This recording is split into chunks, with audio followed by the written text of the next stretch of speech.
මට අද හිතුණා ජීවිතේ කවදා හරි දවසක රටකට යන්න බලාපොරොත්තු වෙන පොල්ලෝ කෙල්ලන්ගේ මොරාල් අප් වෙන්න පොඩි කතාවක් කියන්න ඕනේ කියලා. මගේ පුංචි කාලේ ඉඳන් බලාපොරොත්තු තිබුණේ කවදා හරි දවසක එංගලන්තෙට යන්න කියලා.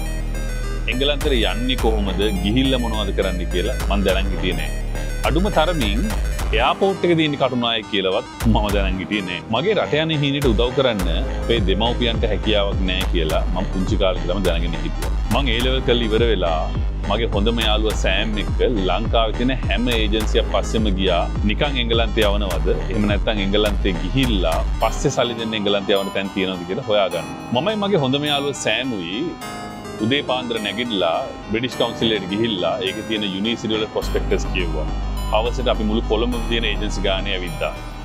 අපේ හීනේ කොච්චර පිස්සුවක්ද කියලා කියනවනම් දවසක් අපි ওই ඒජන්සි පස්සේ ගිහිල්ලා ගෙදර එනකොට අපේ අයියා මිදුල ඉඳලා කියනවා දවසක මම උඹලා දෙන්න බලන්න එනවා පිස්සන් කොටුවට. ඒ එනකොට උඹලා දෙන්න පිස්සන් කොටුවේ ප්ලේන් පස්සේ දුවනවා. අන්න අර ප්ලේන් එකේ තමයි මං එංගලන්තේ යන්නේ. අන්න අර ප්ලේන් එකේ තමයි මං එංගලන්තේ යන්නේ කියලා. රට යන එක පිස්සුවක්. ඒක හරියට නිකන් මගේ ජීවිතේ මචං ෆිල්ම් එක වගේ. වැඩි කාලයක් යන්න කලින් මායිස් මගේ හොඳම යාළුවා සෑමුයි තේරුම් ගත්තා අපි දෙන්නටම එංගලන්තේ යන්න බෑ සල්ලි නැතුව කියලා. මගේ අතේ සතයක්වත් තිබුණේ නැහැ. සෑම්ට ලක්ෂ 2ක් තිබ්බ සෑම්ගේ 100 ඉතුරු කරලා දීපු. මම මගේ එංගලන්තේ හීනේ කොනක තියාගෙන මම රස්සාවක් හොයාගත්තා. මම අවුරුද්දක් ඒ රස්සාව කරා. අවුරුද්දක් ඒ රස්සාව කරනකොට මං ගාව තිබ්බ ඇති වෙන්න දැනුම එංගලන්තේ යන්නේ කොහොමද කියලා හොයාගත්තා. මම මේ සල්ලි අවුරුද්දක් තිස්සේ ඉතුරු කළා. මං කොහොමද එංගලන්තේ යන මගේ හීනේ පාදගත්තා. මට වීසා හම්බුණා. මම එංගලන්තෙට ගියා. හැබැයි සෑම්ට එංගලන්තෙට එන්න බැරි වුණා. මම එංගලන්තෙට ගිහිල්ලා අවුරුද්දක් විතර මහන්සියෙන් වැඩ කළා සල්ලි ඉතුරු කළා. ලංකාවට වෙලා මම මුලින්ම කරේ සෑම් ඕස්ට්‍රේලියාවට යවපු එක. ඊට පස්සේ මං කරේ මට පිස්සු ඇදේ ගියේ අපේ අයියා ඕස්ට්‍රේලියාවට යවපු එක. එයාපෝට් එකේ තියෙන කටුනායකවත් කියලා දැනගෙන නොහිටි මම අමාරුවෙන් එංගලන්තෙට ගිහිල්ලා මගේ ජීවිතේ වෙනස් කරගත්ත පාස්පෝර්ට් එක තමයි මේ තියෙන්නේ.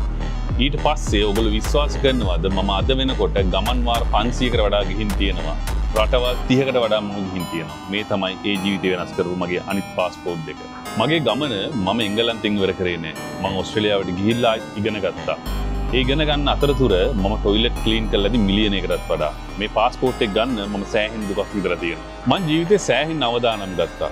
ලංකාවෙන් අවුරුදු 19න් එංගලන්තෙට යන්න, එංගලන්තෙන් ඕස්ට්‍රේලියාවට යන්න.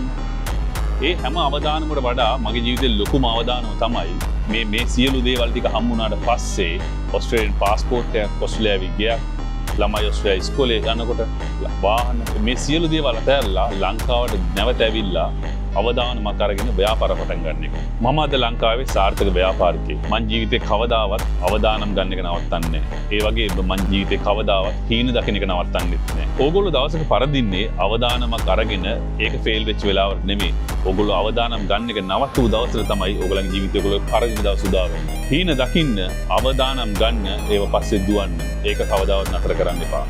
මේ වීඩියෝ එක ඔයගලන්ට පොඩ්ඩක් හරි වැදගත් වුණා නම් දාන්න මේ වීඩියෝ කමෙන්ට් එකක් දාන්න මේ වීඩියෝ එක ලයික් එකක්. Thank you.